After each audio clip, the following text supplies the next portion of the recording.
All right, Sunday recap once again. Whenever we come on here and do these, I'm just maybe one weekend we'll come on here and be like, oh well, about what normally should have happened this weekend Yeah, happened, good luck. but this new version of college football, at least the 2024 12-team college football playoff expanded version, is just wild and it's beautiful, right? There's a beauty in the chaos. It's just like I may be horrified at tornadoes, but if I was a long way away from one and saw it like an F4 or something, there's something majestic about it, right? There's beauty in the chaos. But speaking about beauty and chaos, David Cohn, Blaine Crane, my co-host, former Michigan quarterback, former Western State, Colorado quarterback, Blaine Crane. Guys, before we bring you in here, well, you're already in here, but before you officially start making words with your mouths, hit that like button, hit that subscribe button. Here's the deal. We're going to go through these games, all right? We're going to break them down fundamentally, schematically, 30,000 foot visually. But if you donate, it's on topic, it will get read. If you donate it and it's not on topic, thank you as usual. It'll get read at the end. We're just glad you guys are here. If you're just finding out about us, this next hour 15 is why the show's going to show you why the show's taken off the way it has. All right.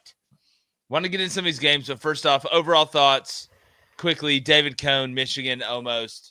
I don't know if we're going to talk about that game that much, but your thoughts on the weekend. Why do we even have to talk about that game? We don't have to talk about that game. Indiana cruising. My word of the weekend, I guess, is inevitable. If Miami's going to keep playing defense like that, it was inevitable they lose a game. If you keep giving Lane Kiffin shots at top 5 teams, it was inevitable at some point that he would win one, right? Alabama, LSU, someone had to lose and have 3 losses. That was inevitable. So another great day of college football. Blaine, you are currently Yes. at the top of a casino. You're basically Bruce Wayne right now. Mhm. What were your thoughts on yesterday, and did you watch it all from a sports book? Yes, I did. I was pretty in the sports book by 11 o'clock and didn't leave till probably 1:30 after the BYU-Utah game. My biggest takeaway from this entire weekend, we can talk about all the games, but the Alabama-LSU game, that's the last thing I ever expected. I'm not surprised that Alabama won that game, but they did the way they did it in front of your entire family. They beat you up at your own house just like that. So, it's crazy. And I think BYU's for real, guys. I think they're for real, and I think they might stun some people. Well, we'll get to the BYU game. At this point, BYU seems like a team of destiny. I'm thinking about hopping in the church transfer portal if it keeps going this way, because it's all the stars are aligning. I guess you could say. I know there's some Utah fans, and rightfully so, that should be pissed off this morning. But we got to start with Bama LSU. We'll start in the SEC, and then we'll keep moving. Again, if you donate, it's on topic. It will get read. Everybody that's in here, please hit that like button, hit that subscribe button. Blaine, to your point, and I watched our friends react last night, whether it's Blake Ruffino at AYS, whether it was Moscona and T-Bob. I don't know if you guys watched Whiskey and Wine last night with Moscona and T-Bob, but T-Bob basically went all in. He went about as all in as an independent media, or not independent, but affiliated media member could. And I felt his pain. You could tell it was personal. Right? We all know how it is when our team loses, but it's not just that you lost. It's the way you lost and what was on the line. So I want to say some good stuff about Alabama first and then get to LSU, because the headline today is going to be LSU's this, Brian Kelly's that. I want to make sure Alabama gets their flowers. When Jalen Milroe is able to run the ball like that, and Alabama is able to run the ball like that, they are very, very, very tough to stop. To be honest with you, I thought that first half against LSU was almost as impressive, if not more impressive, than the first half against Georgia. A, because you were on the road, and B, because you really didn't have to throw it. I mean, he threw some underneath routes, took a couple shots, missed them, had some guys wide open. I know it was raining. But Alabama, it was just easy. It was like stealing. And if you look at this Alabama team, that's the formula for them to be able to win a national championship, which I think they're good enough to if all the chips fall right. I don't think this is a dominant team by any stretch of the imagination, but that's how they're going to have to win games. And I know the defense is going to get a little more confidence from that. But from the LSU side, I don't know how – well, I do know how because I watched it. how Jalen Milroe does this to you again. And not only do you look schematically defunct, they took some chances and they got caught. They slanted away from the quarterback run a couple times, including one drive where it just, the defensive line would go one way, the linebackers would go the other. But David, I mean, you got bullied. You got bullied. Like, look, Nuss had a terrible game. He's the guy I told you he was a little bit, right? When the pressure really starts to come and he's not exactly sure what he's looking at, he really, really, really struggles. But Alabama, it's one thing to get your ass beat. Like, it's another thing to just get beat up in front of your family at a sandals resort. This was, hey, we're about to fight. We're out in the Costco parking lot. Your family's here. It's like when Major Payne says, like, here's what I'm going to do. I'm going to take this foot and I'm going to stick it right up your ass. Mm-hmm. They told you how they were going to beat you up and then beat you up that exact same way. What is it? What is that Jack Reacher movie, Cone? When he takes the guys out and he's like, all right, here's what's going to happen. I'm going to elbow you in the face. I'm going to kick you in the nuts. Y'all two are going to run. I'm going to flip you over. And then the cops come. And then it exactly happened like that. I was so shocked, David, how outclassed LSU was on both sides of the line of scrimmage last night. And does this say more about Alabama or does this say more about LSU? Yeah, well, both for sure. Let's start with Alabama. For the entirety of last season and for some games this year, we've been asking, where's the Jalen Milroe run game? He has a skill set that not many other people in the country have. Now, when he goes to the NFL, he may become Lamar Jackson. He may be an MVP thrower. Obviously, he can do things well with his arm, but he has a skill set on the ground that not many other people have. And I think the rain early actually helped Alabama because they were so committed to the ground game. 311 on the ground and no turnovers. Boys, that's a recipe to win the football game. And not only did that run game help open up the pass, to me, it helped open up the right kind of passing. And I was really impressed with how Nick Sheridan got the running backs involved in the pass game. Screen passes. You saw a couple nice Texas routes that were well-timed. And as great as the offense played, boys, that's only half the story. I mean, yeah, the offense put up 42 points. The defense was equally as impressive to me. It was a complete game, man. And for the second time this year, we've seen Alabama coming off of their bye week when they had time to prep for the other team. They had time to rest up, and maybe this performance gives some credence that Jalen Milroe was banged up because, man, he looked healthy there. But for the second time, we've seen him come off the bye week and not just look incredible, but look like a team that can move forward and win the national championship. Well, Blaine, I want you to obviously, tell me what you think about Alabama. But I mean, Jalen Milroe was 12 to 18 for 109 yards through the air. Really didn't have to throw it. Like that's got to be the most demoralizing part if you're an LSU fan. But when I watch that LSU team run around, how much of it? And listen, there's only so much you can do schematically. Like Blake Baker, I thought from a plan standpoint, did some good things. Mm-hmm. But if you're an LSU fan right now, you were outclassed. How is Mike Elko and Texas A&M further along from a talent on the roster standpoint than LSU is in year 3 under BK? Yeah. Year 4? You were totally outclassed. And that's credit to Bama. But that just meant that if Bama lined up and played well, they were going to whip your ass. That's what that was. I don't know if there's anything LSU could have really done about it. And this isn't an amazing Bama team. This isn't what we've seen in the past. So if you're an LSU fan right now, it's, our personnel was really this bad. Because if you go back and look, I mean, South Carolina, like who else really? I mean, LSU was able to hang around against Ole Miss enough because Ole Miss wasn't punishing them on the ground the way that Alabama was. But they just were never coming back in this. And Nussmeier, once again, what did they do? Show pressure, bring it. Show pressure, not bring it. Show pressure from one side, bring it from the other. Just like we talked about in Jalen Milroe, that was the question. How healthy is he enough to run the ball? I knew when he hit that 72-yarder that their ass was in trouble, buddy. Well, it's crazy. I mean, we talk about LSU's losses. There's a little bit of a theme going here, right? South Carolina, Texas A&M, Alabama. What all three of those teams have? They have mobile quarterbacks, right? And LSU has been very bad against that. And it shouldn't take the reign for Alabama to figure out who they are and who Jalen Milroe is. Jalen Milroe, 98% of the time he steps on the football field, is the most athletic guy on that field. All right. You should be a running football team. That is when he is at his best. Passing almost at this point is a dessert. That's your offhand. You can go to it if you want to, but Jalen Milroe is at his best when it's quarterback design runs. And I thought Nikki Sheridan did a great job of having quarterback design runs and giving your best player the ball in the biggest moments. And when you flip it to LSU, I go look at Nussmeier. Nussmeier is still making mistakes in critical moments. That pick at the goal line, inexcusable, almost a turning momentum part in this game. And it's just tough for LSU because not only did you get beat up, but where did you get beat up at? And that's at home. And there's going to be a lot of worry for Brian Kelly and this team. And just where do you go from here? Well, I mean, David, it was an elimination game. You're out of postseason, the highest level of postseason contention. Obviously, LSU's already qualified for a bowl. There's still 3 games left, but you're not getting in the SEC championship now. You're not getting in the college football playoff now. But David, as a former quarterback, and I want to get to the chat, and I know people are very opinionated on this game, and they should be.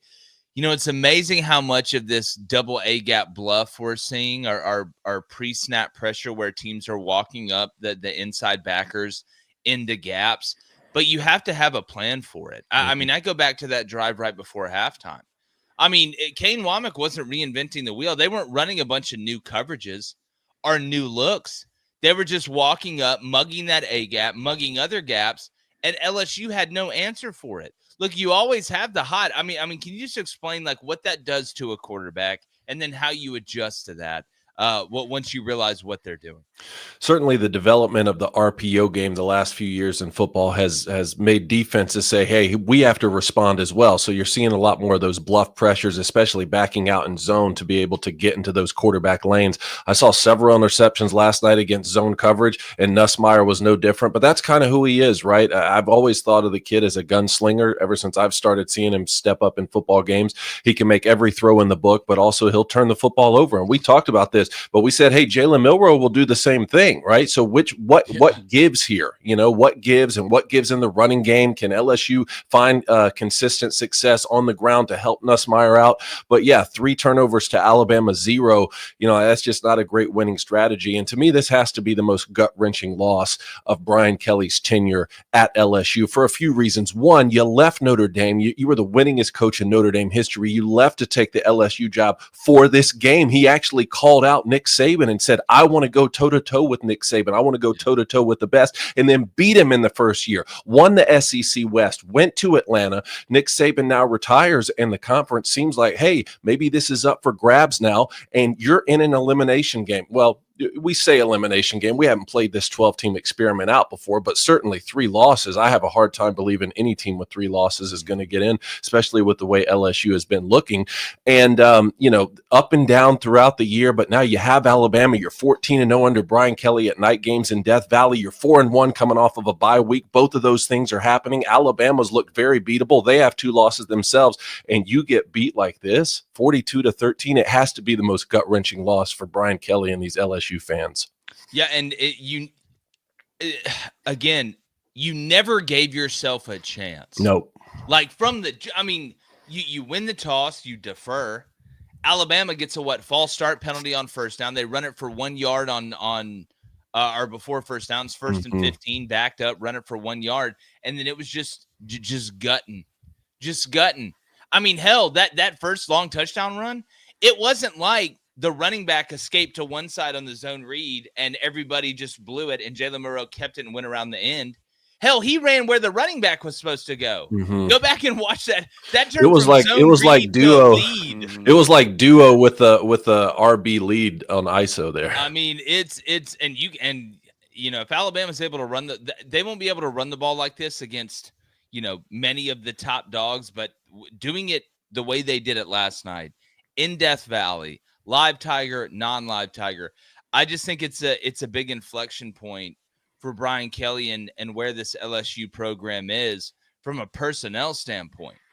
I just, again, with everything on the line, if you were, a middle of the road team that was hosting Alabama, right? If it was like the situation where Bama, is going to see at Oklahoma, where Oklahoma really the season's pretty much done. You go in there, you dominate a team like that. That's one thing. But it was all the marbles were on the table on this one. That's why it was just so shocking that the game wasn't better. If you're an Alabama fan, that game went damn near perfect. But Blaine, what's the chat saying? All right, chat, hit that like, hit that subscribe button. If you donate, it's on topic. It will get read. We're going to start the day off with a $5 donation from Django. Appreciate it, Django. He says, Bama saw what A&M did to LSU and copied their homework. I'm not surprised. It looked pretty easy to me.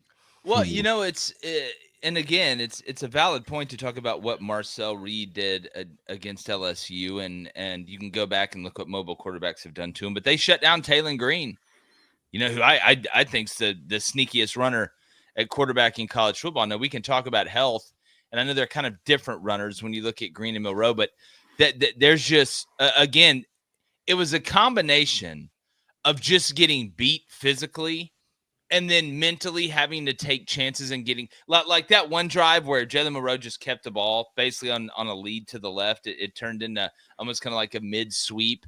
LSU slanted, and they slanted the opposite way of where the ball went. Like that's just that they caught you. We talked about this with Arkansas defensively having to do this a lot, but that was just. There were other times it was just lining up and it was easy. It was basically like stealing. Again, only 18 pass attempts. When you look at Milroe averaged 15 yards a carry, something nuts like that. You're just not gonna win, and then it waterfalls. But the last 6 quarters of offense for LSU, I think, and a lot of people are going to talk about the defense at LSU, and they should. But the last 6 quarters offensively for LSU have been absolute garbage, falling off a cliff. We were talking about this. This LSU team was a top 5 offense there for a while, guys. It wasn't like they were just meandering around. Nuss was starting to click, but we kept saying when that pressure gets to him, or if it doesn't go he's like, what's that disease? Is it anemia? Where like if you get one cut, like you'll bleed out. Like when it's all going good and everything he sees makes sense to him, he's really, really good. Like NFL good, anticipatory thrower good. But one cut, right? He falls down. There's no almost a horrible catastrophic thing that happened. Like with Nuss, if something bad goes wrong, it goes bad 100% of the way. Say what you want, but when he screws up 100%. There's no, you got away with that. And we saw that against USC too. And now I wonder, just moving forward, what happens for LSU? You still got at Florida, you got Vanderbilt, you got Oklahoma. They'll probably be favored in each of those games. But is there any quit in the team so you end up 8-4, or do they end up 9-3 like they were last year and win a bowl game and you still get to 10 wins and sort of keep some momentum going into recruiting? Only the guys in that building can decide that. Yeah, we're going to find out a little bit more about the culture. BK's been there long enough where, it should be set in. So we're going to see. All right, Blaine. Go to $2 donation from Mark H. Appreciate you, Mark. He says, guys, the playoff committee is so screwed. They're definitely not going to get it right. And I don't know if you can get it right. Mm-hmm. I think it's impossible to make everybody happy. I'm just, again, first off, thanks, Army, Absolute Wagon. I'm going to bet you every week.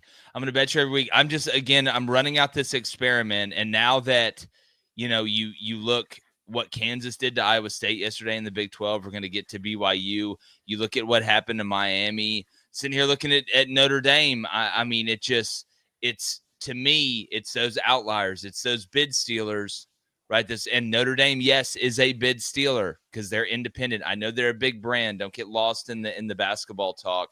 It's going to be really tough moving forward for the playoff committee. But again, we saw some stuff work out this weekend. We saw some stuff get thicker. But let's go to one more and then get to this Ole Miss game. $2 donation from Nova P. Thank you, Nova. Does Bryce Underwood flip now, Jake? He was down there. Here's what I always like to say when every recruit's different. It's hard for me to sit here because I don't talk to the kid every day. I'm not recruiting the kid. I don't know his family.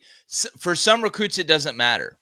For some recruits, you can spin it as, hey, you're going to come in and play earlier. If you're Bryce Underwood and, there's some questions about Nuss and stuff moving forward, I don't know if you're the type kid that says, you know what? Yeah, quarterback didn't play great. Don't worry. I'm coming in. That makes me feel even better. We'll never lose in Death Valley to Bama or whatever. Or are you the type that, hey, man, that LSU brand isn't as hot right now. You look at Michigan or whoever else it is. I don't know the kid personally, so I can't sit here and say, oh, well, this is, you can make some good out of it. You cannot. I will just say this. I will always err on the side of the better the team does on the field, the easier it is to recruit. That's what I've always thought. But I don't know the kid circumstantially. I would lean toward, him staying there. It'd be different if Jaden Daniels was rock and rolling on offense and coming back the next year. But that's not the case. So I don't want to say too much, but if I'm an LSU fan, I would just, again, I would chalk it up to it's not a great thing, but it's not the end of the world as well. But it's also not the end of the world. I have one point on that real quick. I can't say everything that I know, but what I can say is that the money has been matched, right? Michigan has matched the money, possibly even exceeded it. It sounds like there's about half a dozen other points right now that he wants that are being negotiated, and he has made it clear that he wants to play right away. He's from 18 miles from Michigan Stadium, but look, Blaine, you and I asked the kid straight to his face, do you want to play at Michigan? It sounds like he wanted to go to LSU, but I think that was before Michigan made a full court press in the NIL space. Obviously, he would still be close to home. So they're still working through that. He was down there in Baton Rouge for this past game, so we'll see. But the word I got was Miller Moss being benched now at USC. He wants to enter the transfer portal, and Michigan is his first destination spot too. So Michigan's going to be in this situation where if they can flip Bryce Underwood and he wants to play right away, are you just going to roll with a true freshman next year in a year where Sharon Moore really has to prove himself, or can you still go to the portal and get a veteran guy? And then what are the expectations for that guy? Does he want to play as well, or is he someone who can help mentor a freshman? Yeah, I don't think you can get both. That's an interesting conundrum. But if I'm Brian Kelly after that ass whooping last night, the first call I'm making is to make sure Bryce is okay, because you can't get beat up like that on the field, then lose your best recruit. Like, you can't. That's not that they would fire him, and there's no firing Brian Kelly. Any LSU fan thinks that I'm sorry, you can want that. You can want that, but you can hope in one hand and do something else in the other and see which one fills up faster. Brian Kelly is not going anywhere. But the double whammy of, getting beat like that on the field and then losing, the star singer of the concert does not set up for a great weekend. But speaking about great weekends, Ole Miss took a chance on him. Thought maybe this could be the time Lane breaks out. And guys, what's poetic to me about this is, Ole Miss didn't get there first. Lane Kiffin didn't finally catch the big one because he won a track meet 55-52. Mm-hmm. It wasn't a score fest. It wasn't some artistic renaissance offensively, and they just got enough stops. They beat Georgia like Georgia has beaten other teams. Mm-hmm. And what do I mean by that? With physicality, with taking care of the ball, and line of scrimmage play. Now, you got to give credit to Austin Simmons, a ton of credit. I was actually surprised they took him out after the one scoring drive. But when you look at Ole Miss, and we talked about this is why you Frankenstein this team like this. This is why you went out in the transfer portal and got what you felt like you had to have, especially in the front seven on defense. And you were able to win a game where you only scored double digits in the first quarter. You scored 6 in the second, 6 in the third, and 6 in the fourth. You give up an early touchdown to Georgia. Then you basically shut them out. They got a field goal, but you shut them out. You want to be championship good or put yourself in a position to win a championship, you go do what Ole Miss did. You become a complete team.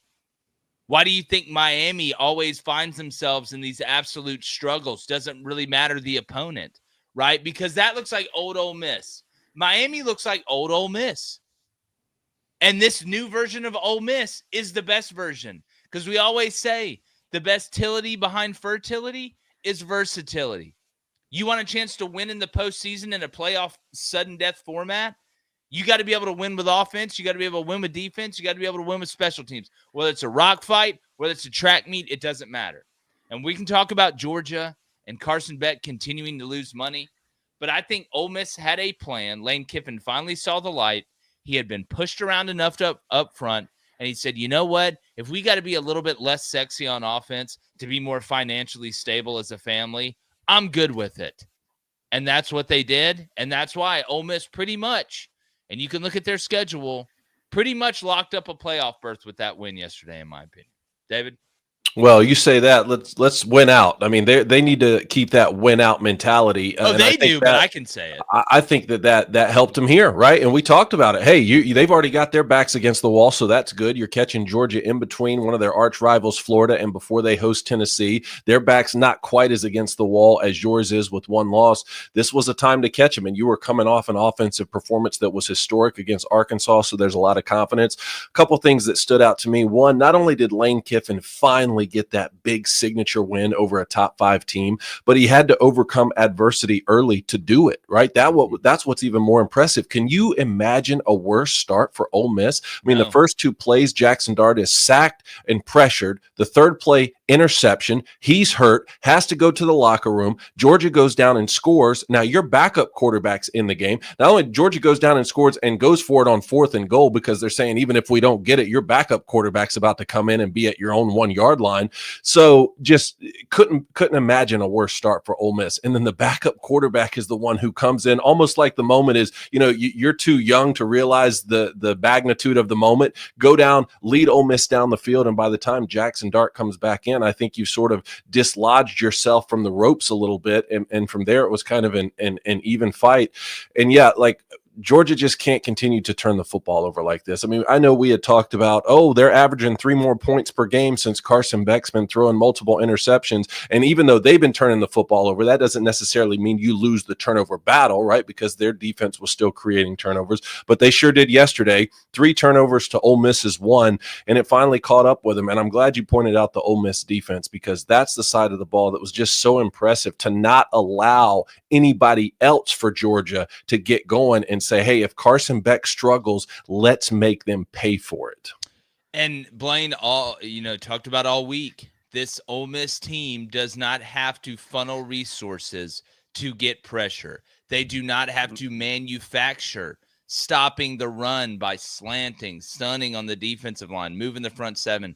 They could line up, and if it was an over with split coverage, if it was an over, under, whatever front, they could line up and go toe-to-toe with Georgia, because that's where Ole Miss is. It's not that this Georgia team is some terrible team, right? Georgia just didn't all of a sudden get bad. Now, they're not as elite as they have been in the past, but this is the difference in this Ole Miss team, and that's why I think they're a very, very scary matchup in the college football playoff. You got at Florida coming up. I think you may have a bye week this week, but you got at Florida coming up. Then you get Mississippi State, right, in the Egg Bowl. You got to keep your head down. You got to keep winning. But this is that big win that Ole Miss needed, right? Everybody's like, is Missouri going to get in if they go 10-2 and they don't have a big win? Well, Ole Miss, this is that one win you can hang your hat on. This is the difference maker, all right, when it comes to seeding or just getting into the playoff. But finally for Ole Miss, finally, you were able to crack through. And again, I'll just go back to the ironic part of it.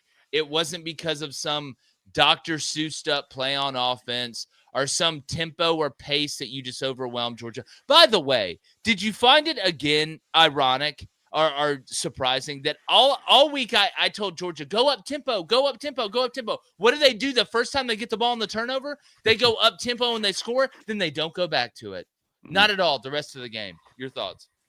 Well, the first thing I will say this, remember who was not playing in this football game for Ole Miss, and that's Trey Harris. And that's a huge piece of it if you're Ole Miss as well. But you're seeing the transfer portal play out here, guys. Lane Kiffin went and got 26 guys between the offensive and defensive line from the transfer portal, and you're seeing it play out now. Ole Miss doesn't have to trick you to beat you anymore. They don't have to outscore you to beat you anymore, and that's the scariest Lane Kiffin team that you can play against, because offensively, they're going to get theirs. No matter what you put on that defensive side of the ball, they will find a way to score points. Lane Kiffin and Ole Miss, if they can find a defense and you have a backup quarterback like that to come in and with all the pressure, with everything on the line, just smooth as silk, baby. Smooth as silk. 5 for 6 on the drive. Looks like he's been meant to do that for his entire life. Good for Lane Kiffin. Lane Kiffin needed this win to get over the hump. And Jake, that's crazy to me. Do you think Ole Miss you're guaranteed a playoff spot right now if they run through? Yeah, if they go 10-2, without a doubt. I think so. Yeah, without a doubt. And Austin Simmons, he had that baseball swag to him. I literally tweeted lefty, out man. there, yeah, like just, there's he something just about went him. out there like, hey, look, I'm supposed to do this. Throw the ground ball to first. All right, I'm supposed to do this. And again, And some of those weren't easy throws either. they were not easy throws, and they were in traffic. Yeah. Which it takes even more balls to throw those. Yeah. But no, it was again, Ole Miss finally got over the hump. Georgia going forward. Now it sets up, guys, and I want to get to the chat here. A game against Tennessee, which to me, it's an elimination game for Georgia.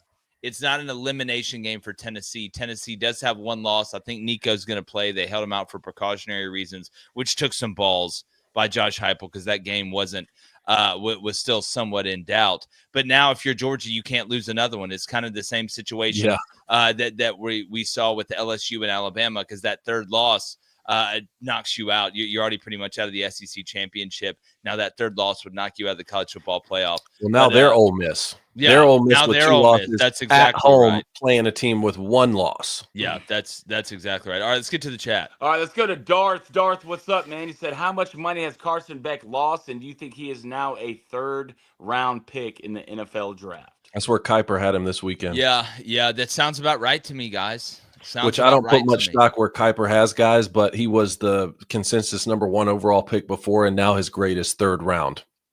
Yeah, this has been one of the, and I hate it for Carson. I mean, he seems like a pretty good dude. This has been one of the biggest falls from the quarterback position that I think we've seen in a while. And it wasn't like, your Will Levis at Kentucky, where Kentucky hadn't done a lot of winning and, hey, you won 8 games, 9 games, damn good job, whatever. This is Georgia, right? Where you're expected to, even if the quarterback doesn't play well, you're still expected to do some big things. And at least the way it's trending right now, not only is he going to go over from a playoff berth standpoint for Georgia, but he could significantly fall in the draft, and he should. But by the way you play, you're the result is the product that you put on the field. But I will say there's a lot of NFL teams who are desperate for a quarterback, and once the season sort of goes out, is in history, and you're not watching a lot of tape, and you're just watching guys with no shoulder pads on throw at combines, they start to fall in love with guys, and they start to reach. Yep. Let's go to $3 donation from Andrew P. Andrew said, this is one of the worst defenses I've seen Kirby Smart put on the field. Is it just me, or does it feel like we're declining? Well, I just don't think you have that one overall incredibly elite piece in the front 7. Georgia went on such it's borderline like Clemson quarterback generational run in a row defensively in the front 7. Now, look, Mikael Williams, they've got really, really good players. I just think you have an offense that's I think the offense has taken a bigger step back than what the defense has. I mean, when you look at yesterday with Georgia defensively, a lot of the third down stuff. I mean, we watched Alabama kill LSU on third down. It wasn't nearly as drastic for Ole Miss, but they're able to hit some underneath throws against Georgia. And Jackson Dart, I thought the surprise of yesterday was Ole Miss's offensive line. Not that they ran the ball well, all right, and we talked about those problems with Ole Miss and running the ball. It's in pass pro. I thought they held up for Jackson Dart. I thought that was a big difference in this game as opposed to most of the other big games that Ole Miss has played with this offensive line. I thought they gave Jackson Dart enough time to operate and let those underneath routes develop. I think there's a common misconception sometimes that the underneath routes are right there. Well, some of these clear out routes are those Texas routes or angle routes that you see from the back, right? Or some of those drags. Those take time.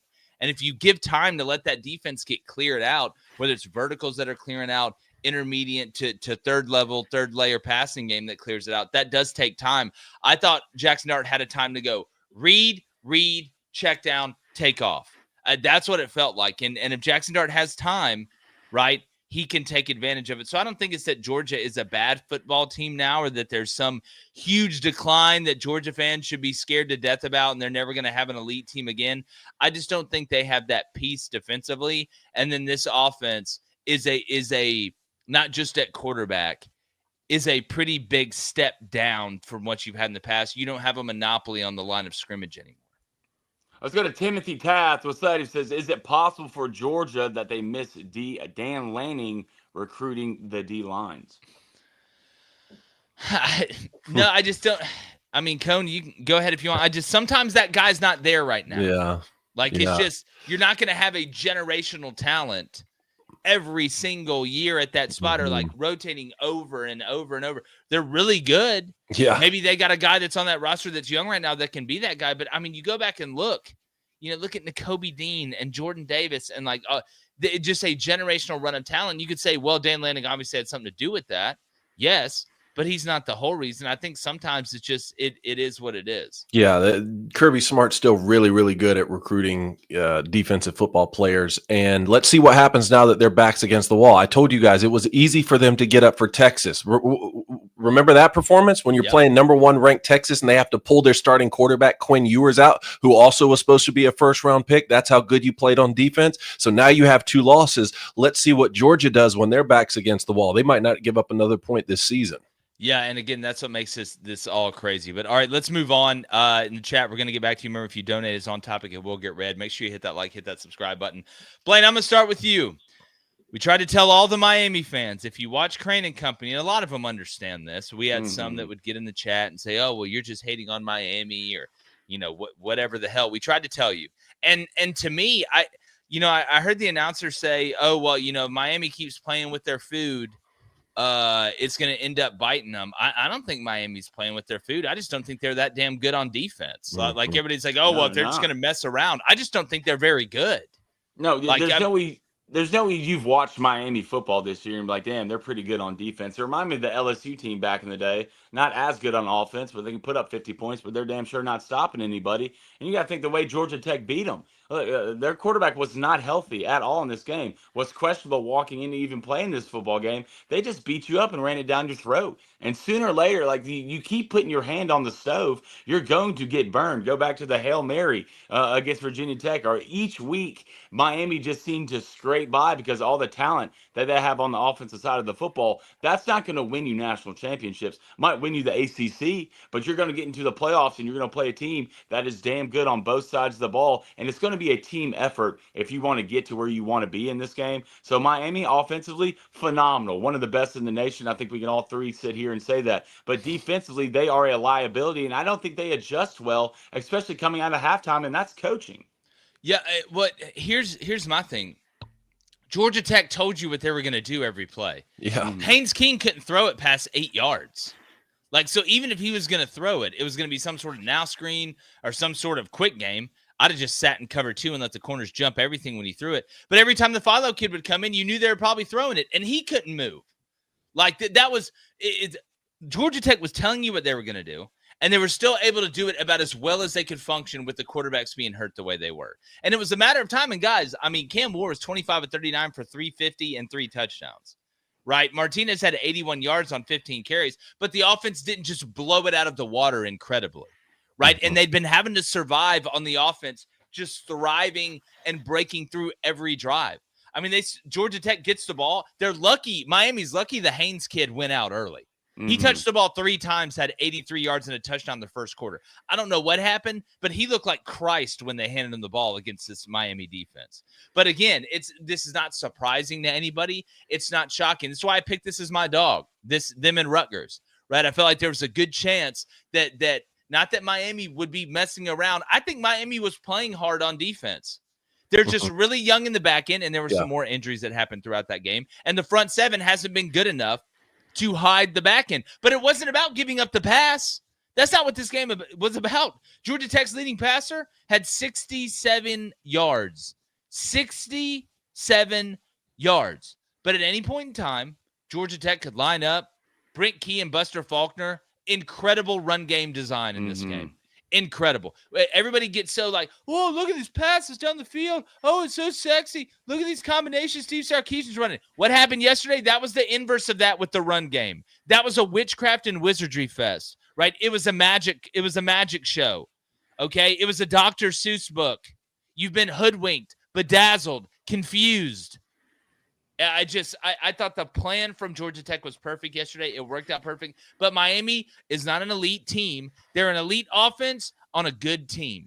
And good teams don't win national championships. And now, guys, I'm sitting here looking at this ACC race. Mm-hmm. And Cone, obviously want to hear what you think. But you got Wake Forest at home. All right, you should beat them. But then you go to Syracuse. And that ain't a guarantee with this defense, buddy. Well, anyone who's surprised that Georgia Tech ran for 271 against Miami clearly hasn't watched Georgia Tech play this season or since Brent Key's been the head coach, or watched Miami on defense for that matter. Mm-hmm. So, yeah, I think that Georgia Tech runs their quarterback as well as anyone in the country, certainly top 5, up there with Notre Dame, up there with the service academies. I'm not surprised by that at all, and they put up 28 points off of those 271 rushing yards. But there was still a path for Miami to win the football game 52-28, just like they've been beating other teams, just like we saw them come back and beat Duke late in the game after having a double-digit deficit. They've had 3 double-digit deficits this season. They've won all of them, but they were unable to do this because of a couple other factors. I know it seems like Cam Ward's numbers, 25 of 39, 248, and 3 touchdowns, no picks, that seems uncriticizable, but I think that he was inconsistent, and he was inconsistent in some big moments throughout the game, and I think that he has this tendency, like we've talked about at times, to play hero ball. He just gets away with it most of the time, and I think that is in his psyche that, oh, I can get away with this, and I'll always win at the end and lead my team back to victory, and he just couldn't get away with it this time because of Georgia Tech's defense. It was suffocating, and then honestly, I didn't like some of the play calling on those critical downs for 3rd down and 4th down especially. I mean, Miami was 3 of 10 on 3rd down and 1 of 4 on 4th down, and you had these scenarios where Cam Ward's having to scramble back there and make a play where you had some guys in the seam that were wide open. And I will say this, from an offensive standpoint, from an offensive guy like I am, Cone too, he's a quarterback. There's something poetic. There's something beautiful about watching a run game come through, a run scheme come through. I would so much rather watch great run schemes for 4 quarters work than great pass schemes, because almost to me it's harder to do and it's harder to get done, and it's a mentality thing. Football. Georgia Tech beats y'all up front. They beat you up. They beat you up. They called you, said, "Hey man, I'm on the way to your house right now to kick your ass. Come in the front yard." You came in the front yard. He kicked your ass. He got in his car and went home. Well, it's like if Miami's gonna kill you, like they're gonna snipe you. That's the thing. Like you're gonna be walking out to your mailbox, and just from 650 yards away, just somebody drops you as you're up in the mailbox. Georgia Tech's gonna show up and ring the doorbell and have a hammer in their hand. Yeah, they're gonna run in with a grenade. Yeah, like that. That just, and Haynes King's got that, like, it's funny. He's like that. He's like the dude at the Y who walks in, who's like, 35. He's like 6'2.5" and white, wears high socks. And you're like, who is this goofy ass dude coming in here? Then all of a sudden he's just the most, like, he has that goofy athleticism. I call it that Jameis athleticism, right? He just runs like a giraffe on roller skates. You're like, how does this work? But it just works because it's hard to tackle goofy. Like, it just, so Miami going forward, guys, I want to look at this ACC. SMU sitting at the top of the standings in the ACC. Clemson. Relax. Clemson 6-1, Miami 5-1. So here's the deal. If SMU wins out and they go undefeated, they're going to play in the ACC championship game. If Clemson and Miami win out, so Clemson did not play Georgia Tech, I don't believe. All right, let me double check that. So, they did not. Clemson did not play Georgia Tech. Clemson lost to Louisville. The Georgia game, whatever, we're talking about ACC. Clemson lost to Louisville. Miami beat Louisville. So if they both win out, I think Miami goes, because there's no head-to-head. And then you go, what, common record against the top opponents, whatever. I'm pretty sure that Miami would still get in over Clemson. But that game at Syracuse now, to me, Wake at home, say what you want. But that game at Syracuse, whoo, if you're a Clemson fan. Probably going to be a Syracuse fan here soon. Yeah, and they still got Pitt too. Clemson does. Yeah, on the road. At Pitt. Yeah. As well. But all right, I want to move on, guys, and we're going to get back in the chat again at the end here. We're going to go through everything. BYU, Utah. I want to say this. Do I like the call at the end of the game by the officials on the holding? I don't like the call at all. Do I think BYU is possibly a team of destiny? And that, again, like I said earlier, I may be hitting the church transfer portal if this keeps up. Like, what would you say? What would you say, Blaine, is your confidence level if Miami played BYU, right? Because BYU, again, they're not elite at anything. They're just pretty good at everything. How good is this BYU team? I mean, they're undefeated. Say what you want, how it went down. You went on the road, you beat Utah. You're 10-0, right? 9-0, 6-0 in the Big 12. I mean, I don't think this BYU team is national championship good, but I think you got to keep that same energy that you had Miami ranked in the top 4 in the playoff reveal that came out because they were undefeated. Now, I mean, to me, BYU's almost got to trade places with them. I know that's a big jump. I don't think that BYU's a top 4 team in the country, but you got to keep that same energy if you're the playoff committee. To me. I agree. At this point, I mean, BYU might play themselves into a first-round bye. Is there a high chance that they could get their ass kicked when they're there? For sure. But at the end of the day, you got to give respect where it's due. Mm-hmm. And look, you can say what you want about Utah, okay? But that's a tough place to go win a football game. I don't care who's playing at quarterback. And the way you want it to, you're back up against the wall. Jake, I hated the call. Thought it was a tic-tacky call. I'd have been just as pissed off as Kyle Whittingham would have been at the end of this game. But at the end of the day, you guys, when the pressure was at the highest, pressure was a privilege to y'all, and y'all went and absolutely took it. And I tell you what, that field goal kicker at the end, ice in his veins, brother. Yeah. There wasn't a single second, at least me watching that game, thinking that he was going to miss that kick. David, the difference in BYU to Miami may be that they don't have as an elite as one side of the ball as Miami does, but they don't have as weak of one side of the ball as Miami does. Yeah, and I think that they have the benefit of continuing to fly under the radar. Now, will that be a benefit if they get left out of the playoff because they don't have a big brand name? Of course not. But I think that they, where all these expectations have been put on Miami on, hey, the U has to be back. And that's just one example. I mean, there's a lot of different teams across the country that are dealing with their own individual circumstances, but what BYU has been doing is incredible, and that stands even if they lost every single game for the rest of the year. And if you really look at this, the SMU win looks better and better, right? And that win was on the road. Kansas State, you beat them 38-9. And then, yeah, we can talk about the rest of the conference being down when it comes to Oklahoma State, Arizona, UCF, and Utah, but you still beat all of them, right? And I think this is a balanced team. I think Retzloff is really good. The arm strength is there. He throws on the move so well. And, yeah, anytime you go on the road and beat your rival in an environment like that, it is quite impressive. And in the first half, it looked like Utah had found a quarterback. The Brandon Rose kid was playing really well, but struggled a little bit in the second half, and it just sort of felt inevitable that BYU would come back and win the game. All right, so just an update in the Big 12 standings. BYU is 6-0 in the conference. Colorado 5-1. Then you've got Iowa State 4-2, Kansas State 4-2, Arizona State, and West Virginia all 4-2. Guys, going forward, when you look at I've got, Kansas State schedule right here. They've got Arizona State at home, Cincinnati at home, and that game at Iowa State at the end.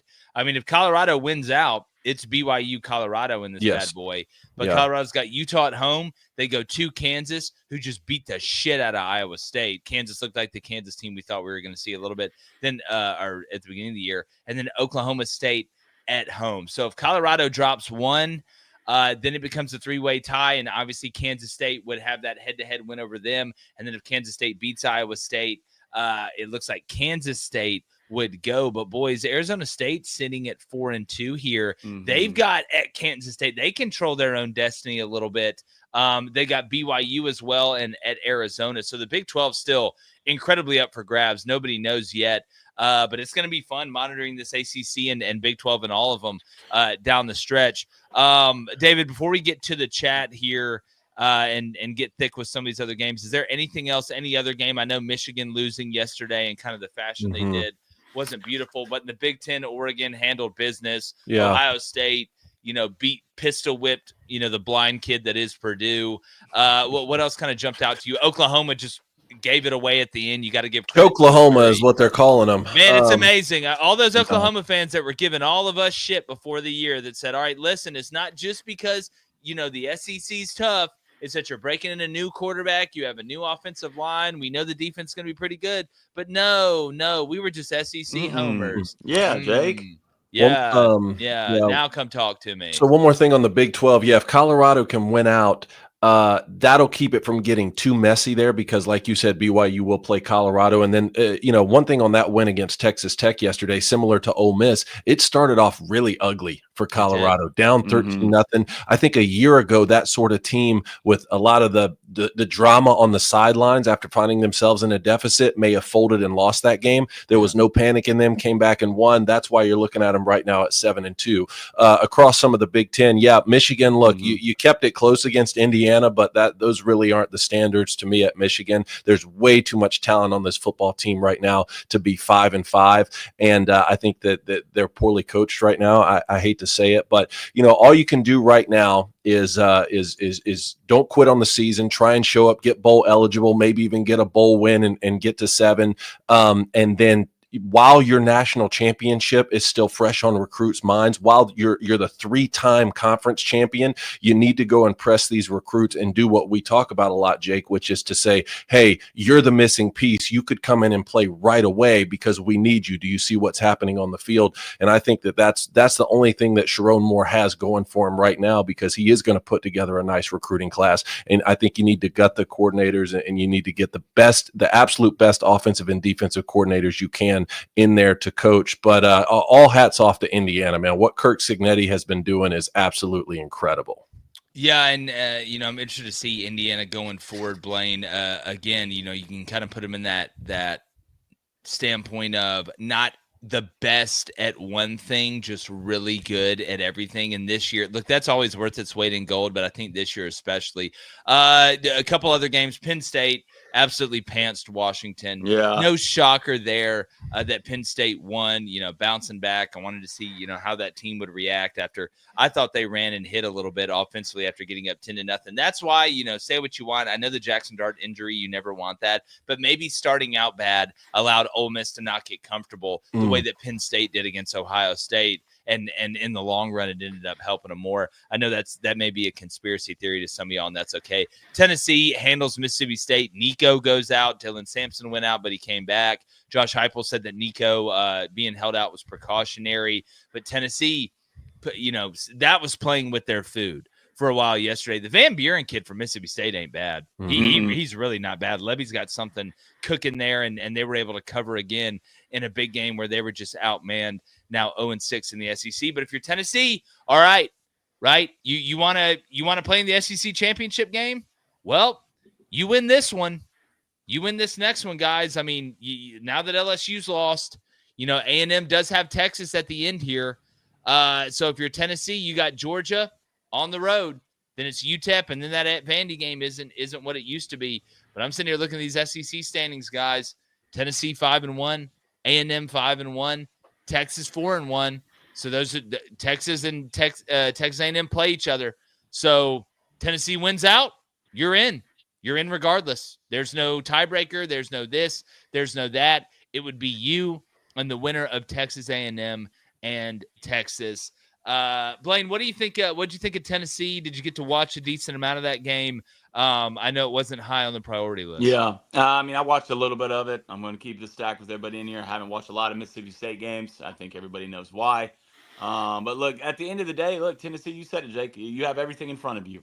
And I tell you what, that game next week, man, if I could be a fly on the wall in those meetings, I tell you what, I wish. I wonder what Kirby's saying to them right now. I wonder what Kirby's saying to them right now before this game. Probably nothing we could say on here. This might be one of the best games next week of the year. I wouldn't be surprised. Well, you want to see some athletes running around on defense? Like, say what you want about Georgia's defense, but next week, I wish those two defenses could be on the field at the same time against each other. That's how physical it's about to be. I caught a lot of hell for saying South Carolina has one of the best defenses in the nation. I'm sorry. I still stand by that. Oh, dude. Yeah. Hey, but by the way, I do want to give Shane Beamer. We talked about this all week. Could you stack good with good? Mm-hmm. Could you be consistent? And they went down there and handled business, fellas. Wasn't sexy, wasn't pretty, but that's what South Carolina fans have been wanting to see.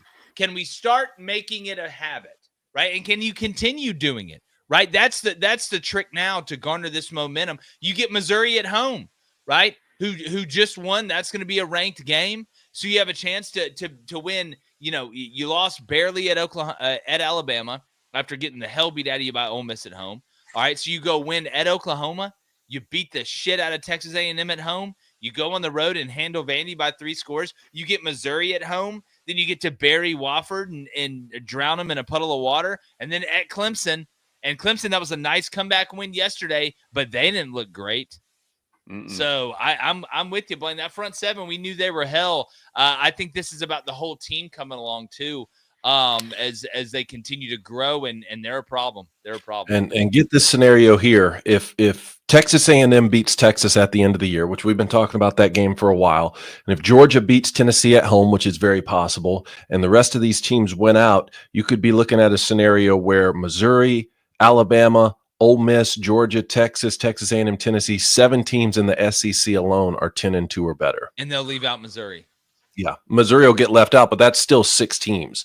And I mean, we again, this is our first experiment with the 12-team playoff. So to assume that we know absolutely anything that's going to happen, you know, is wrong. But I think that it's reasonable to say with Missouri's schedule and the losses that they have that they would get left out. That still leaves six SEC teams at 10-2 or better. Well, that's why Ole Miss needed that signature win, because Missouri's not going to have it. Like that's going to be the difference, right? That's going to be the difference. And guys, if you're hearing this beeping sound, I'm on a new computer, and every donation that I'm getting is making that sound. Yeah, I hope it's rich through the roof. Then so thank you for the donations. Let's go ahead and get to them. We're going to a $5 donation from Ty. Appreciate it, Ty. Sherman may have been right. Do we really need Atlanta? I hate everything. Go Canes. #fire Guidry. Why are we coming in here talking about Sherman being right? Yeah, no, come on, man. I tell you what, Georgia Tech just has Miami's number, but this wasn't no fluke. This wasn't I didn't take a knee. This was Haynes King put his knee on my throat. And I'm telling you again, guys, Miami fans that are watching this are nodding. What Haynes was doing early in that game, and I don't know why he went out. I don't. That first drive that Georgia Tech had, they ran 2 gap scheme plays, I believe it was. One of them, he hit him for like 60, and the next one he made one guy miss so bad it hurt me. I think I tore my Achilles on the play. But I was like, oh my God, this game's gonna be 70-68. And then what did Georgia Tech do? They chop. It's amazing to be able to move the ball in general consistently, but when you do it and it's choppy like that for Georgia Tech, I think that got Miami out of sync. It wasn't like bombs over Baghdad, here we go, you know, quick score. And you're like a transition basketball game, right? Where everybody's shooting good. All right, here we go. Get it down, let's shoot. Get it down, let's shoot. Get it down, let's shoot. That's not what it was. It was Miami, you know, on offense. Oh, incredible play, touchdown. Georgia Tech. Touchdown. It was just it was a beautiful flow for Georgia Tech because the water was choppy, right? And Miami needs to ski on that smooth water, right? And it just I thought it could not have gone more the way that Brent Key and Buster Faulkner wanted it. And the minute that speed sweep starts hitting in the beginning, right? And you saw LSU do this a little, or excuse me, Ole Miss do this a little bit with that. With the speed sweep, when it's hitting to stretch you horizontally and then hit you vertically. That's all they were doing. Let's go to a $10 donation from Gelato. Appreciate you. Says, can someone explain the tiebreaker for the SEC championship game for me, for the love of God? If you want, we did a whole segment on this last week, and this is why we did it. But just to revisit it, it's head-to-head. All right, that's the first one. All right, and if you don't, you know, if y'all don't play each other, then it's record versus common opponent, right? And I'm gonna make sure I'm 100% right here that it's not record versus highest ranked opponents. It's common opponents. I've got it right here, and let's see. Greg Sankey is screaming at me, saying head-to-head competition among tied teams. And then the second one is record versus all common conference opponents among the tied team. So it's what your record versus all the teams that are tied. Okay, so how would that work out right now? Damn, y'all put me on the spot on this, but that's totally fine. Well, the cool So thing about it, we have a weekly show, so we can always yeah, do we it have a Monday if weekly we show, have but I to. want her to understand. So like, if Tennessee and A&M both finished with one loss, it's Tennessee and A&M because Texas A&M and Texas play each other. Where it's going to become wonky is what happens if Tennessee loses to Georgia, okay, and then like A&M beats Auburn or loses to Auburn, but then beats Texas, and everybody's got 2 losses. I mean, hopefully it doesn't come down to that, but we're going to see.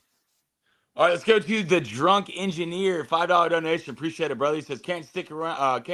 Just want to say before I go Jackets. Sting 'em. Bowl eligibility is a huge accomplishment with this schedule. Good for Georgia Tech. Brent, I got the key to the streets. Let's go to a $3 donation from Binks. Appreciate it, Binks. He says, my Pitt Panthers are frauds. Jake, you are right. Dang, Binks. Better than last year, though. Yeah. It's like I said, about right. About right now. Pitt's, I think Clemson's got to go to Pitt. Losing that game against Virginia. You got to give Tony Elliott some credit, too, now. Right? What he's doing over Virginia with Calandria, that young quarterback they got that can make some moves. Also, West Virginia, big dub yesterday with that Italian. Man, that was one I wanted to take as my dogs. I was close to taking them as my dogs. I thought you did, dude. So yesterday, my locks, leans, and dogs, it was an absolute just delicious fest. I mean, I think we all did pretty good. I had let's see here. Army covered -3 stealing. Utah BYU, I had under 42.5. So that last field goal caked me. But I hit Washington State -20.5. They won by 21. Ohio State -36.5. They pulled Purdue's pants down in front of all the girls at the pool. And then the dogs, I had Georgia Tech money line and Rutgers money line. So it was a good day. Hell, Blaine, you had Georgia Tech +10.5. You had Texas -20.5, Army -3. David, you ended up hitting that over. I was worried there for a while, Coney. And the Colorado one? Yeah, the Colorado scoring late to give me that over. And then I had the Tennessee under. That's why I watched the whole Tennessee-Mississippi State game, because I had the under in that one. Here's one thing on Virginia. So Virginia needs a win. They need one more win to be bowl eligible. And they've got at Notre Dame. They've got SMU at home. And then they play their rival, Virginia Tech, on the road to end the year. Hey, man, go handle Notre Dame. Just SMU, leave them alone. Forfeit. That's Go to a $5 donation from Adam P. Appreciate it, Adam. Kalen DeBoer, next Nick Saban? Question mark? I'm not doing. Look, Adam. First off, it's all love, brother. Thank you for being in here. And again, make sure you hit that subscribe button. But I'm not going back and forth on his Kalen DeBoer, Nick Saban. Not when he wins or when he loses. I'm gonna say this again. Kalen DeBoer is not Nick Saban. There is not another Nick Saban. I don't think you can do what Nick Saban did and monopolize the sport the way he did it anymore for that long. And it's not Kalen DeBoer's fault that he's not Nick Saban, and it's not Nick Saban's fault that Kalen DeBoer is not Nick Saban. But every time Alabama wins a big game or loses a big game, I know people are going to go back to it. I get it. The only time I'm going to start entertaining this Nick Saban conversation is when DeBoer wins his 3rd championship at Bama, if he does. If he wins one. That's when I'll start having it. But I can't – I don't have the wherewithal to go through it. That's like saying, oh, wow, Marcus Freeman and them won again at Notre Dame. Is he Newt Rockne? Like, I can't play this game, Adam, and I won't. I heard he's already better than Nick Saban. That's what they're saying. That's what I heard, too. Dude, by the way, I'm telling you guys right now, our boy T-Bob last night on that whiskey and wine thing with Moscona. Oh, Jay. I'm about to go watch it. No, the pain. You could just tell that it was like one of those, like when you realize, like, your kid's a failure or something. I don't know. I have my first. That kind of brings us to our next donation, a $5 donation from Bama Kid. Appreciate it, man. He says T-Bob's and Matt Moscona's tears taste so good. And Moscona, and look, we're gonna get Moscona on this week. Hell, we may get him tomorrow. But I know he was asked if the Bama is burning segment's gonna keep going, and he said yes, because it has nothing to do with LSU. It has everything to do with Bama not being what Bama used to be anymore, which I believe. I think Matt's a very honest broker, but I don't know. I feel like it's kind of because you hate Bama. because you're in LSU. Like, to me, LSU judges themselves based on what happens against Bama. Like, that's why it's so important, because that's like one of the few measuring sticks they feel like they have as a program. And look, they've earned that right. LSU's been as good as anybody has, over the long term. But like, that's one of those games where they're like, all right, like, I know this person will be honest with me. It's like that one friend who will tell you the truth. The one friend who's like, God, yeah, you are kind of getting fat. Like that they won't sugarcoat it. That's how I feel like LSU fans feel about Bama. Like, that's who they're going to judge themselves by, and just getting beat like that. Guys, that stadium was empty with a full quarter to play. Yeah. Bro, you had everything on the line. I can like, it's one thing if you just suck. If you just, like, Auburn sucks. Like, if we got beat like that, when we get beat like that, probably against Bama, I'll be like, oh, shit, we just suck. Like, that was, hey, we got a chance this year. Oh, what a lucky break. We got a Bama team that's not the best Bama team we've ever seen, and we're at home. And then it's just, just bad. Just bad. Let's go to a $5 donation from Anthony Long. Thank you, Anthony. Why would Missouri get left out with 2 L's and Texas make it in with 2 L's, assuming they lose to A&M? Texas hasn't beaten a top 25 team. Yeah, their schedule's not great either now that Michigan's not good. I totally 100% get that sentiment. But here's the problem, though. Texas is a bigger brand than Missouri, and they're going to get the benefit of the doubt more than you guys. Mm-hmm. That's just the truth. I don't think that's fair, right? I don't think that's right. But you know that, and I know that.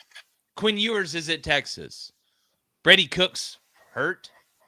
Like, I hate to be like that. Now, I'm not saying Missouri can't get in at 10-2, Mm-hmm. but I think if it comes down to it, they are going to take Texas over Missouri. Mm-hmm. They just are, and that's the way. It's not just a brand play to me. It's also the eye test, which has been a factor traditionally in the 14 playoff. Mm-hmm. Like, Missouri just hasn't looked good. Like, yeah, they were 10-2 a year ago, right? And part of that was they had come out of nowhere last year, and this year they had all these expectations, but they looked like a much better football team last year. Missouri's 10-2 a year ago, and if it ends up being 10-2 this year, are not the same. I don't think you look at that team a year ago and say, well, Missouri's going to get left out. Right? Like, the schedule for Missouri isn't doing them any favors for sure, but they're also not doing themselves any favors by not looking great on the field. Yeah, and if you're Missouri right now, you don't want the tiebreaker fest. You want it to be straight laced. Mm-hmm. You want Tennessee to win out, and you want what Texas A&M or Texas, whoever wins that game. But you need Texas A&M to lose on the road to Auburn to get that second loss. You want Georgia to lose and have that third loss so you can jump them, right? You want Ole Miss to lose to get that third loss. Bama to lose to get that third loss. Missouri, you don't want this everybody's 10-2, we all get in. You want, oh, wow, it actually really defined itself to the point there were a couple upsets, and now having 2 losses is what's going to get us in, not because of tiebreakers, but because we don't have 3 losses. That's Missouri's best hope. And also, one last thing on the Texas comp. Keep in mind, they've only lost 1 game up to this point. So we're assuming that they would have to lose another one, which is either like at Arkansas, Kentucky at home, or at Texas A&M. And again, it's always better to lose early than it is to lose late. So if they lose poorly to Texas A&M, yeah, that could sour their season in the eyes of the committee. But as we sit here right now, they could still be 11-1. No, wait. So a $5 donation from Garth. Appreciate it, Garth. He says, guys, where does Notre Dame get ranked after the UGA and Miami loss? Man, it's again, I'm so interested to see the methodology of the college football playoff committee, because Notre Dame was 10 in the last one. So let's go through this. Yep. Oregon won, they're not going to move. Ohio State won, they're not going to move. Georgia lost, Miami lost. All right, and that's it. And Bama had the big win over LSU on the road. Guys, I'm going to be honest with you, Boise State beat Nevada by 7. If we're going to go off stop point, see, everybody say, oh, that doesn't matter, that doesn't matter. If Army goes undefeated, like, that's a big deal to me. If Army goes undefeated, but I don't want to put the cart before the horse. So we're gonna reveal our rankings. Georgia at 3 lost, Miami at 4 lost. So where does Bama move? Does Bama jump Notre Dame? That to me is the question. Because Notre Dame shouldn't jump BYU. They shouldn't jump Indiana. They shouldn't jump Tennessee. They shouldn't jump Penn State, and they shouldn't jump Texas. If anybody should jump, it should be Bama jumping Notre Dame. So the question now becomes, who do you put at 3 and who do you put at 4? Mm-hmm. Like, do you just bump everybody up? Do you say, all right, Texas, you're going to go up to 3, Penn State's going to go up to 4, Tennessee's going to go up to 5, Indiana's going to go up to 6, BYU's going to go up to 7, Bama's going to go up to 8, Notre Dame's going to go up to 9, and then what? Who's 10? Is Boise State still 10? I think Ole Miss has got to be 10. Yeah. Right? Yeah, and I think that we should do this tomorrow, actually, and break down our top 12 like we did last week, because it is fascinating. But like I said last week, if you're Notre Dame and you're sitting there at 10 and there are multiple teams in front of you that still have to play each other, just like we saw yesterday with Georgia and Ole Miss, then you're in a good spot because you already can't be one of the first 4, right? You're not in the conference. But if you can get 5, 6, 7, or 8, not only does that mean you make the playoff, but you're hosting in South Bend. Yeah, and to our Missouri fan, you are rooting for a Notre Dame loss. You are praying to God for a Notre Dame loss. Yeah. Let's go to a $10 donation from Sammy. Appreciate it, Sammy. He says, thanks, guys. Go Gators. We are terrible. I saw everybody like, oh, yeah, keeping Billy. What a great idea. You were getting your ass beat yesterday regardless because you had no quarterback. That was like the Oklahoma-Texas game. Texas had no fear of Florida on offense, and they shouldn't have. You had Beaver Cleaver at quarterback. So, like, I don't even think, Moses or the Archangel Gabriel could have done anything with that Florida offense yesterday, and it just snowballed on you. I thought you came out and fought hard on defense early, right? Tried to give yourself a chance. But Florida, it is what it is right now. But the key point about Florida and why you should still keep an eye on them if you're not a Florida fan is will Lagway play?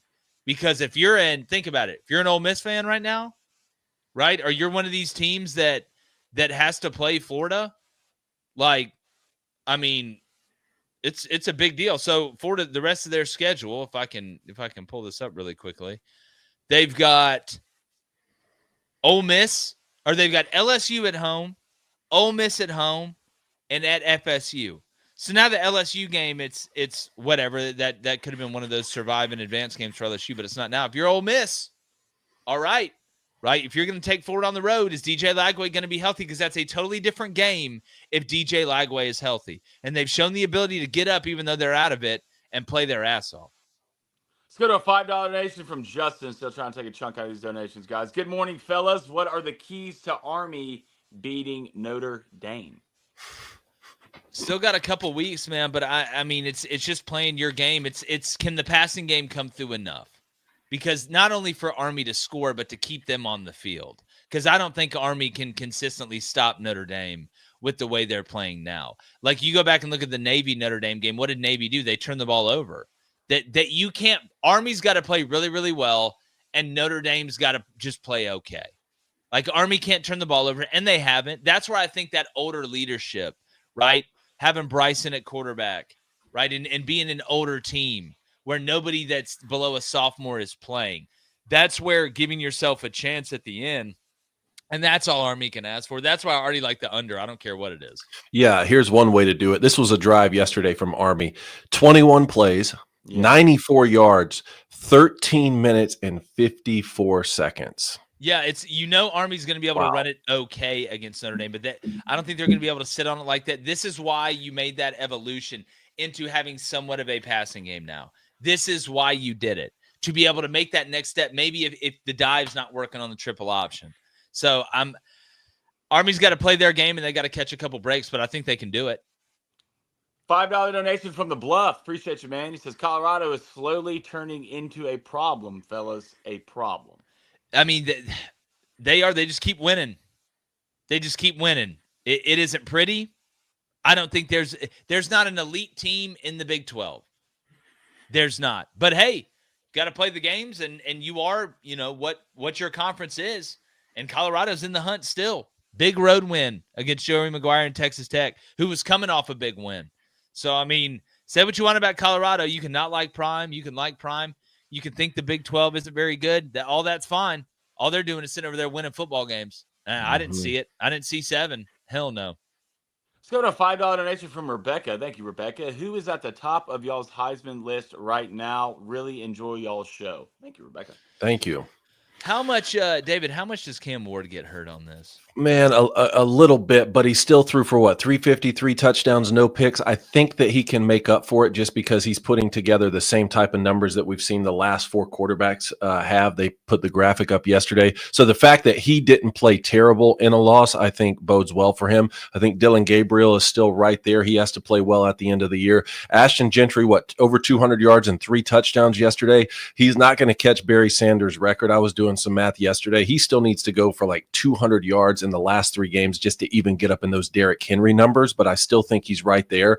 And then Travis Hunter playing both ways. Can Colorado finish strong? Maybe even get in the conference championship? Those are my 4 right now. But did Jalen Milroe play himself back in the conversation at all? That's a question. I think he played himself back in the conversation. I don't think he needs to be the conversation, though. I think this is Dylan Gabriel's to lose right now.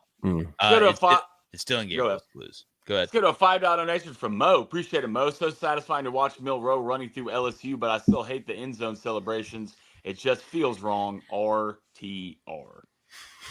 Well, it's a high-class problem. I'd love for Auburn to be celebrating the end zone. We couldn't get in the end zone if you gave us a freaking four-wheeler. Go to a $10 donation from Cuse. Appreciate it, Cuse. In case you're unaware, Germany's final punishment for World War II is currently in the process on the NFL Network. The Panthers and the Giants are absolutely just being a disaster. Yeah, y'all have to watch. This is what happens. You plunge the world into war. Panthers, Giants. $5 donation from Malachi. I appreciate it, Malachi. Colorado's going to the playoffs, boys. Book it. I would wake up and have a Sunday. If I was a Colorado fan, just wake up and do everything the same. Do everything the same. Don't look at you can't afford to lose when you lose when you're out. I'm just now if the reason that was so big, I think, for BYU too yesterday was, I mean, you drop that game and then you lose the conference championship game in the Big 12 and now have 2 losses overall. I don't know. I really don't. Let's go to a $5 donation from the Mac. Appreciate it, man. He says, did y'all see that Hail Mary play yesterday? That was insane. Oh, the Jacksonville State one? Yeah. And then they missed the extra point.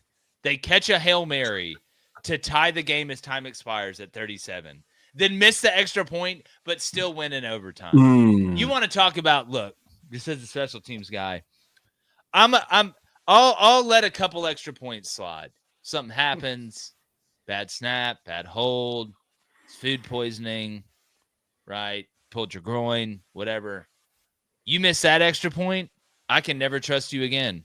I can never trust you to make a big kick. I can never trust you to watch my kids. Hell, I don't know if I could trust you to drive around the city in a car that could hurt human lives. So you want to talk about an emotional roller coaster? I got sick just thinking about it. Let's go to a $2 donation from the Crunk Donkey. What's up, dude? He says, can Tennessee beat Georgia without Nico? Nico's going to play. But, I mean, David, yes. Yeah. Georgia's offense just... The first thought is no, and then the second thought is maybe. Yeah, like that's how unbalanced it's just been, and a lot of people are going to blame Mike Bobo, and I get it. I get it, but like I'm sitting here watching, Georgia just operate offensively, and there's really no built-in advantage. There's like no built-in advantage. Ole Miss was the one setting the tone up front, which is wild to see. It's like watching, Fat Bastard win a 5K. You're just like, really? Like that's the opposite of what I thought was going to happen.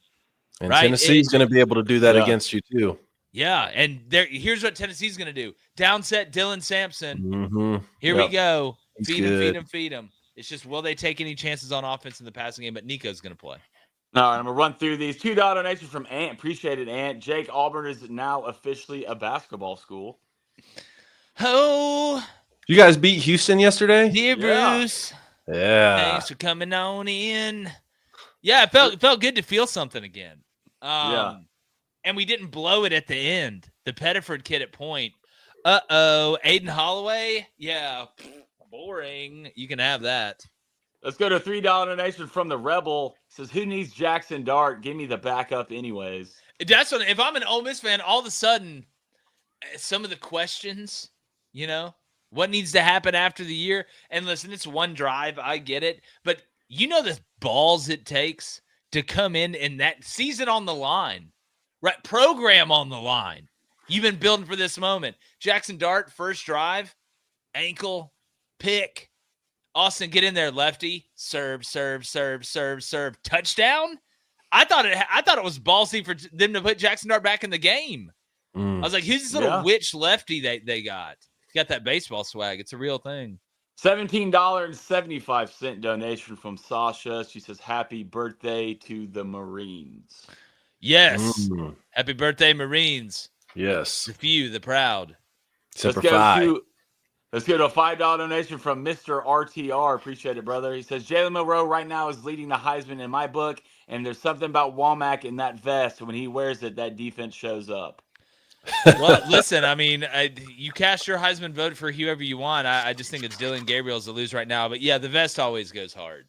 Look, I can always judge a DC based on, like, what they're wearing. Like, I can tell. But, no, the vest went really hard. If I'm Kane Womack, I wouldn't change. I'd wear the same thing.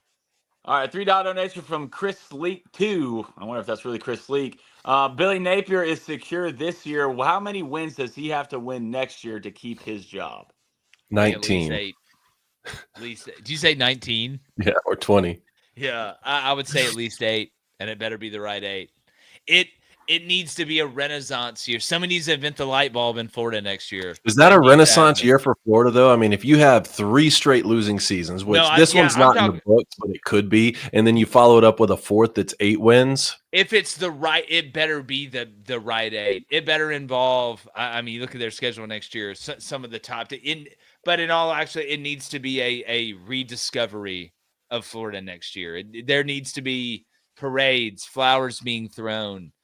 Things like that next year for Billy to stay, I think.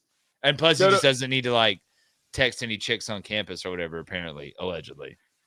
Let's go to a $5 donation from Andrew W1730. Appreciate it, man. He says, the playoff committee is screwed. There's no way they can get this right. They need help.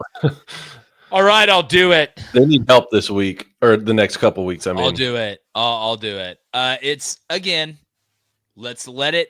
We got another big weekend. I mean, guys, just, I don't want to put the cart before the horse, but I mean, we're looking at week 12, some of these ranked games.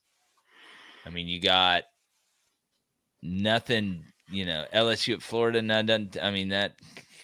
What really, Tennessee at Georgia. I mean, that's really the biggest one. I mean, Kansas at BYU could be interesting, but, Oregon goes to Wisconsin. Nothing, that just Alabama's going to just Mercer's 9-1. Good for them. But they're leading the SoCon. They're going to get absolutely splattered. The Virginia Notre Dame game, we'll see. Can SMU hold on against Boston College? I mean, you would think it'd be a little bit. Utah is going to Colorado. Like, you think it'd be a little bit of a light weekend next weekend, but every time we've said that, there's been like an attack. Like, something's happened. So, I mean, Texas goes to Arkansas. I mean, who knows? But yeah, it's getting thick early. All right, last donation of the day. Actually, just had 2 more come through. Appreciate it. $5 donation from Unk. Appreciate it, Unk. He says, Jake and David, I love y'all's commentary. Blaine, you do a good job too. Definitely have a subscriber now, man. I'm gonna definitely tune in to y'all's show. Appreciate you, brother. Appreciate it, Unk. Let's go to a $3 donation from the Miami man. He says, hate the way the game resulted, but damn it, that wasn't targeting. And I think both of y'all agree. No, it wasn't targeting. Sick, man. If his helmet wasn't getting referees panic too. They panic too. Like, you see something like that, his helmet goes flying off. If there was a face mask on that play. Yeah. I think they ended up calling hands to the face and target, whatever. Like, the fact that's targeting, I don't know what to do, bro. I don't know what to do. I don't know what to tell you. But I'd be willing to bet if that face mask didn't happen before and his helmet didn't fall off, they wouldn't have called targeting. Yeah, and another thing is, if he hadn't hit him quite as hard, I don't think it would have been called targeting. I had people responding to me on social media. Well, the crown of his helmet's down and he's grazing the other player's face mask. So that's the definition of targeting. Man, get out of here. Every offensive running back does that on every play in the hole. And I tell you, if the hit wasn't as vicious, if he just barely touched him with the same crown of the helmet, it wouldn't have been called. We're kicking kids out of games because they're hitting people too hard and tackling them too hard. That's not a way to continue football on for future generations. It really has turned into, oh no, he got hit too hard. It instead is. of how did he get hit? 100%. I agree with you. All right, last donation of the day. It's a $5 donation from Matthew. Matthew, thank you. Says Notre Dame is back, boys, and I think they're good enough to win it all. Back-to-back 50-plus point games, man. I mean, looking good. I think two things can be true at once. I mean, you got to give Notre Dame credit for the way that they bounced back since that Northern Illinois loss. What about, I'm looking at who they beat, and that makes me think they're a national championship team. I mean, You talking about Notre Dame? yeah. Mm-hmm. Well, you beat Texas A&M on the road, so they're going to hang their head on that. If Notre Dame wins the national championship, it'll be because there's no elite teams this year. That's what I think. Because I don't think A&M's elite. I don't think. I mean, outside of would you call Oregon an elite team right now? Do we have an elite team in college football? Well, I don't think Notre Dame cares whether or not. I mean, if they won a national championship, they're not going to care if. No, I'm saying that's the only way I think would have to play out. Like that there's not one elite team, because I think Riley Leonard running the ball is an absolute problem. And if he can stay healthy, we've seen what they've been able to do. I mean, this year, who the hell knows, man? I mean, who knows? He's got over 600 rushing yards, 1,500 pass yards. I know it hadn't been super sexy on the through the air, but I mean, in this year's, landscape, I think there's more teams that can win it than in any time I can remember, to be honest with you. Guys, thank you all for all the donations today. Really. I really appreciate it. Thanks for everybody being in here. Got a great show for you tomorrow. Going to look toward next week. Still talking about what happened. Get ready for that playoff reveal as well. 2 to 3:30 p.m. Crane & Company got live calls, a live chat. Make sure you're there. Doesn't matter whether you watch, listen, Roku, Apple Podcasts, Spotify, YouTube, Daily Wire Plus, all that stuff. Any parting thoughts, gentlemen? Y'all have a great Sunday. God, at the same time, that was pretty impressive. That was the RPO Damn right. closes. All right, we appreciate everybody being in here. Make sure you hit that like and subscribe button. And like the chances of the playoff committee having an easy weekend when it comes down to figuring out who's in and who's not, we're gone to Hod Pettiford.